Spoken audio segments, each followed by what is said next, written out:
தாக்கப்பட்ட நசுக்கப்பட்ட கடை கோட்டடைகின்ற மக்களுக்கு என்ன திட்டங்கள் வேணுமோ அதை நிறைவேற்றுகின்ற கட்சி ஆட்சி அதிமுக. அதனாலதான் அதிமுகவை எவராலையும் எதுவும் செய்ய முடியல. இன்னைக்கு ஸ்டாலின் அவர்கள் எவ்வளவோ அவதாரத்தை எடுத்து பார்த்தார்.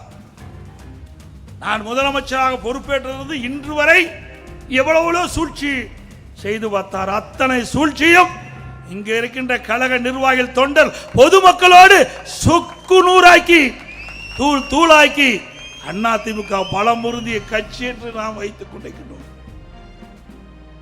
எத்தனை எட்டப்பர்கள் துரோகிகள் இயக்கத்திலே நம்ம வீழ்த்த, நம்மோடு இருந்து நம்மை வீழ்த்த முற்பட்டார்கள்.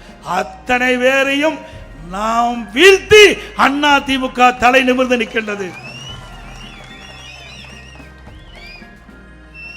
இன்றைக்கு ஸ்டாலின் அவர்கள் ஆட்சியிலே எவ்வளவு கொடுமைகள் எழுந்துள்ளது என்பதை எண்ணி பார்க்க வேண்டும்.